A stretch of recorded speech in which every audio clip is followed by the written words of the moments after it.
चलिए दोस्तों, आज हम पढ़ते हैं इंडियन मेजर रिवर सिस्टम के बारे में और ये नदियाँ कहाँ से कहाँ निकलती है और कहाँ तक जाती है और कौन कौन से राज्य से गुजरती है। तो चलिए एक एक कर सब के बारे में पढ़ते हैं। हमारा इंडियन रिवर सिस्टम दो भाग में बटा गया है। पहला है हिमालयन रिवर, दूसरा है पेनिसुलर रिवर। हिमालयन की नदियाँ जैसे कि नाम से ही पता चलता है हिमालय से निकलती है और उत्तरी मैदानों से होकर बहती है।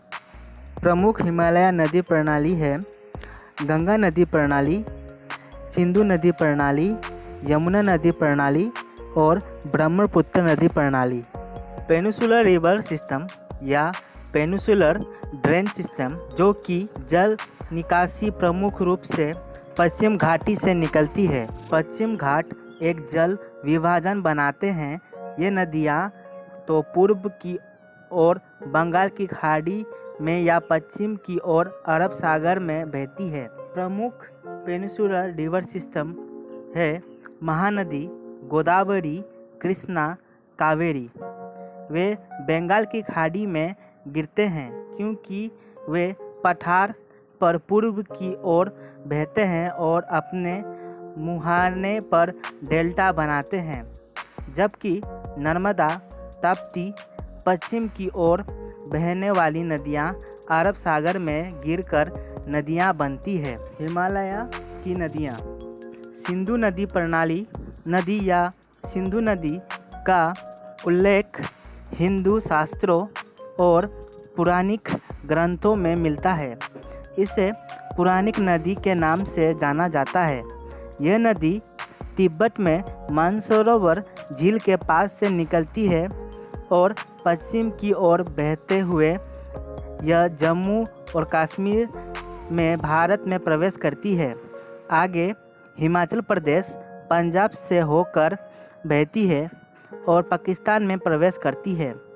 आगे पश्चिम की ओर बहते हुई कराची के निकट अरब सागर में पहुंचती है। सिंधु पाकिस्तान की सबसे बड़ी नदी है और देश की राष्ट्रीय नदी है।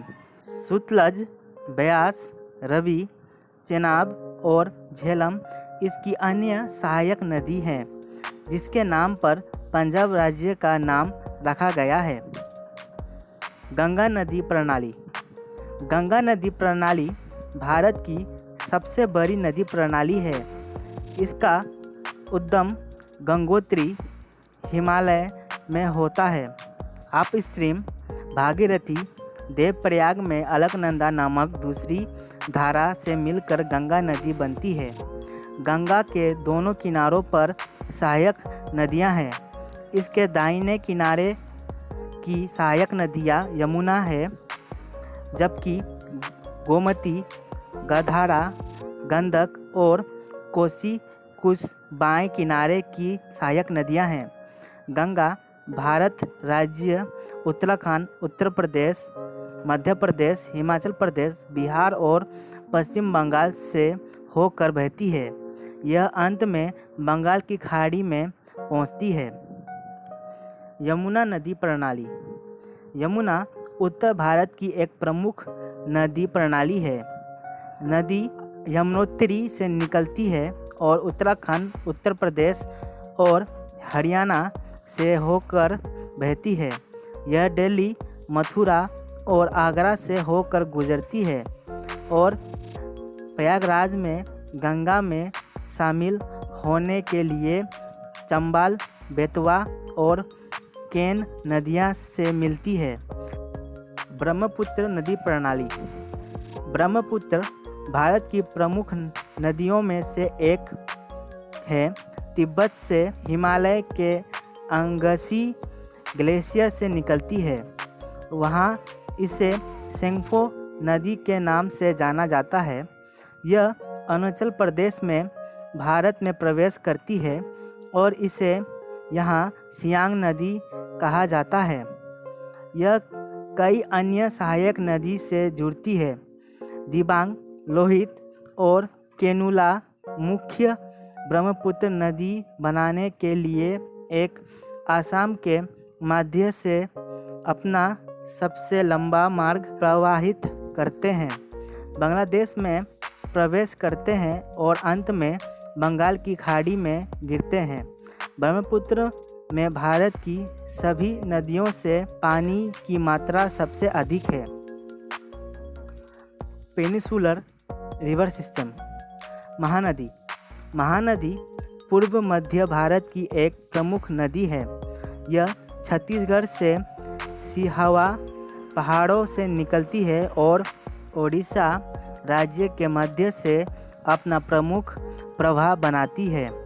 यह नदी भारतीय महाद्वीप में किसी भी अन्य नदी की तुलना में अधिक गाढ़ जमा करती है। महानदी संभालपुर, कटक और बंसी शहरों से होकर बहती है। गोदावरी नदी गंगा के बाद भारत में दूसरा सबसे लंबा मार्ग है। नदी महाराष्ट्र में त्र्यंबकेश्वर से निकलती है और इसकी सहायक नदियों प्रवाह, इंद्रावती, मनेर, सबरी आदि के साथ महाराष्ट्र, छत्तीसगढ़, मध्य प्रदेश, ओडिशा, तेलंगाना, आंध्र प्रदेश, कर्नाटक और राज्यों से होकर बहती है। पौंडीचेरी अंत में बंगाल की खाड़ी में गिरती है। अपने लंबे रास्तों के लिए नदी को दक्षिण गंगा के रूप में वर्णन किया गया है। कृष्णा भारत की तीसरी लंबी नदी है, जिसकी लंबाई लगभग 1300 किलोमीटर है। महाराष्ट्र के महाबलेश्वर क्षेत्र से निकलकर यह कर्नाटक, तेलंगाना और आंध्र प्रदेश से होकर बहती है। अंत में बंगाल की खाड़ी में गिरती है। कृष्णा नदी की प्रमुख सहायक नदियाँ घाटप्रभा, मालप्रभा, भीमा और तुंगभद्रा है। कावेरी दक्षिण भारत की एक प्रमुख नदी है और ब्रह्मगिरी पर्वत पर एक झरने के रूप में कर्नाटक के कोगाडू से निकलती है। इसे दक्षिण की गंगा के रूप में भी जाना जाता है। यह दक्षिण भारत की सबसे पवित्र नदियों में से एक है। कावेरी नदी चौड़ी हो जाती है। यह 3 राज्यों से निकलती है, कर्नाटक, केरला और तमिलनाडु से लगभग 805 किलोमीटर की दूरी तय करता है। पौंडीचेरी को थोड़ा छूता है और बंगाल की खाड़ी में गिर जाता है। नर्मदा और तिप्ती एकमात्र प्रमुख नदियां हैं जो अरब सागर में गिरती है। मध्य प्रदेश, महाराष्ट्र और गुजरात राज्यों से बहने वाली नर्मदा की कुल लंबाई 1312 किलोमीटर के बराबर है। नर्मदा मुख्य रूप से मध्य भारत से होकर पूर्व दिशा से पश्चिम की ओर बहती हुई अरब सागर में मिल जाती है। तिप्ती नर्मदा के दक्षिण में एक समानांतर मार्ग का अनुसरण करती है, जो महाराष्ट्र और गुजरात राज्यों से होकर खंभात की खाड़ी में गिरती है। इसकी 3 प्रमुख सहायक नदियाँ पूर्णा, गिरना और पंझारा है। लगभग सभी प्रमुख भारत शहर अपनी नदियों के किनारे स्थित है। भारत नदियाँ आर्थिक और सांस्कृतिक रूप से भी अपने लोगों के जीवन में महत्वपूर्ण भूमिका निभाती है। दोस्तों, अगर आपको हमारा ये वीडियो पसंद आया है तो प्लीज़ लाइक एंड सब्सक्राइब करिएगा।